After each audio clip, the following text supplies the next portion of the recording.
আগামী ৫ দিন দেশের ৮ বিভাগেই ঝড় বৃষ্টির প্রবণতা থাকতে পারে বলে জানিয়েছে বাংলাদেশ আবহাওয়া অধিদপ্তর।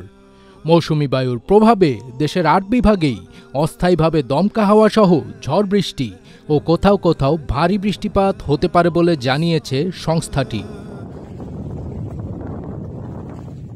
আবহাওয়াবিদ ডক্টর মোহাম্মদ আবুল কালাম মল্লিক জানান, মৌসুমী বায়ুর অক্ষের বর্ধিতাংশ রাজস্থান, হরিয়ানা, উত্তরপ্রদেশ, বিহার, পশ্চিমবঙ্গ ও বাংলাদেশের উত্তরাঞ্চল হয়ে আসাম পর্যন্ত বিস্তৃত রয়েছে।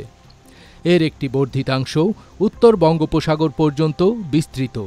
মৌসুমী বায়ু বাংলাদেশের ওপর সক্রিয় এবং উত্তর বঙ্গোপসাগরে মাঝারি অবস্থায় রয়েছে।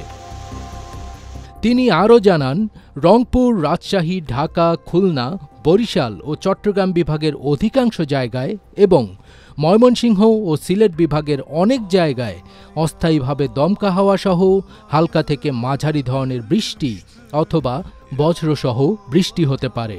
সেই সঙ্গে ঢাকা, খুলনা, বরিশাল ও চট্টগ্রাম বিভাগের কোথাও কোথাও মাঝারি ধরনের ভারী থেকে অতি ভারী বর্ষণও হতে পারে। এ সময় সারা দেশে দিনের তাপমাত্রা ১ থেকে ২ ডিগ্রি সেলসিয়াস কমতে পারে এবং রাতের তাপমাত্রা অপরিবর্তিত থাকতে পারে।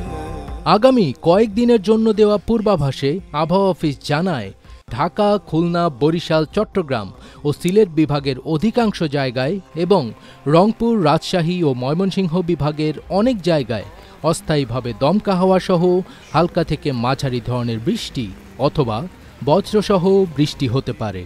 সেই সঙ্গে ঢাকা, খুলনা, বরিশাল ও চট্টগ্রাম বিভাগের কোথাও কোথাও মাঝারি ধরনের ভারী থেকে অতি ভারী বর্ষণও হতে পারে।